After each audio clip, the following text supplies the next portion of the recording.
खबर कानपुर से है, जहां पर कानपुर के रावतपुर थाना क्षेत्र से एक मार्मिक मामला सामने आया है, जहां पर पैरालिसिस से पीड़ित महिला अपने नवजात बच्चे की सुपुर्दगी के लिए दर दर भटक रही है। पीड़ित महिला अंजलि तिवारी पिछले 6 महीने से अपने मायके में रह रही है। उन्होंने आरोप लगाया कि उनके पति विवेक तिवारी उर्फ अन्नू ससुराल पक्ष के लोग पिछले 5 वर्षों से दहेज को लेकर मारपीट और उत्पीड़न कर रहे थे। बताया गया कि अंजलि की शादी 30 अप्रैल 2021 को चौबेपुर क्षेत्र के कड़रीपुरवा गाँव में हुई थी। शादी के बाद से दहेज की मांग और प्रताड़ना जारी रही। अक्टूबर 2025 में बच्चे के जन्म के बाद अंजलि को पैरालिसिस का अटैक पड़ गया, जिससे उनके शरीर का आधा हिस्सा प्रभावित हो गया। परिजनों का आरोप है इसी दौरान ससुराल पक्ष नवजात बच्चे को अपने साथ ले गया और अंजलि को अस्पताल में छोड़ दिया। तब से पीड़िता अपने बच्चे को पाने के लिए पुलिस कार्यालयों के चक्कर काट रही है। पीड़िता के पिता दयाशंकर पांडे ने बताया कि शादी में करीबन 6.5 लाख रुपए की मांग की गई थी, जिसमें 5 लाख रुपए खर्च किए गए, लेकिन शेष रकम को लगातार दबाव बनाया जाता रहा। मामले में कमलेश राय थाना प्रभारी रावतपुर ने बताया कि पारिवारिक विवाद से जुड़े मामले में डीजीपी गाइडलाइन के अनुसार न्यायालय का रुख करने की सलाह दी गई है। हालांकि उच्च अधिकारियों से वार्ता कर आगे की कार्रवाई करने की भी बात कही गई है। मेरा नाम अंजलि तिवारी है।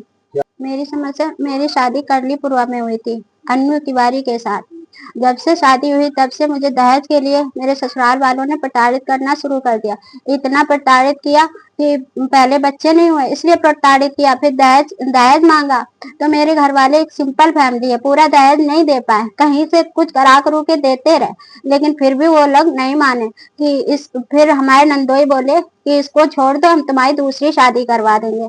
इस शादी के चक्कर में इन लोगों ने मुझे कई बार मारा पीटा और कहा कि अगर ये तुमने अपने घर में जाके बताया तो हम तुम्हें घर से निकाल देंगे और अपने बेटे की दूसरी शादी करवा देंगे। और ये लोग अपने बेटे की दूसरी शादी करवाने के चक्कर में ऐसी मारपीट में मेरे सर में चोट लगी। मेरे सास ने मेरे बाल पकड़े और दीवार में दे मारा कई बार। इसीलिए मेरे सर में बहुत चोट लगी और कहा घर में जाके मत बताना, अगर घर में बताया तो तुम्हें निकाल के घर से भी बाहर कर देंगे। शादी तो करवा ही देंगे और तुम्हें घर से बाहर भी निकाल देंगे, तो तुम्हें रहने का कहीं ठिकाना नहीं रहेगा। अब बस हम चाहते, मेरा बच्चा है जो अभी मेरा बच्चा हुआ है, उसको जो 5 महीने का है, जिसको माँ की बहुत जरूरत होती है, बस मेरा बच्चा दिलवा दिया जाए कैसे भी करके, मेरा बच्चा चाहिए। मैं हमारा नाम दयाशंकर पांडे है। समस्या ये है कि हमारी बेटी की शादी 30 अप्रैल 2021 में कड़रीपुरवा के विवेक उर्फ अन्नू के साथ हुई थी। जब से विवेक की शादी हुई तब से ये लोग पूरा घर हमारी बेटी को प्रताड़ित करता रहा और जो है इसके बाद में उसके पहले तो बच्चे के लिए प्रताड़ित किया। इसके बाद में जब बच्चा हो गया 4 साल के बाद में तो उसको बच्चे को छीन लिया और वो पैरालाइज हो गई, बीमार पड़ गई। तो यहाँ रामा हॉस्पिटल में रही 1 महीने। इसके बाद एक बगिया क्रॉसिंग कल्याणपुर में डाल गए। और हम लोग बुजुर्ग हैं, दोनों लोग 70 साल की उम्र है। और आप बताइए, न तो नौकरी है मेरे पास न कुछ भी है, हम किस तरह से गुजारा करें। और किस तरह से पुलिस को इंटरेस्ट ले नहीं रही है।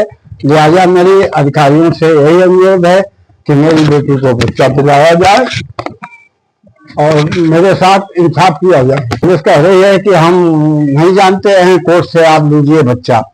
और बच्चा पहले दिन तो कहा था कि हम कल बच्चा दिलाएंगे, लेकिन बाद में उन्होंने जाने क्या सोचा समझा, जाने उधर से मिले हुए हैं और इसलिए आज जब जाते हैं तो कह टाल देते हैं। और आज बिल्कुल रियल रूप से ये कह दिया है कि बच्चा आप अपने कोर्ट से लो जाकर के, हम नहीं दिला पाएंगे। तो अधिकारियों से, बड़े अधिकारियों से मेरा अनुरोध है कि उसका बच्चा उसे दिलाया जाए। हाँ, बेटी हम अपने यहाँ हमेशा रखेंगे, क्योंकि वो लोग ठीक नहीं है, वो लोग हमारी बेटी को मार काट डालेंगे। कानपुर से भरत पांडे की रिपोर्ट, TV1 इंडिया न्यूज।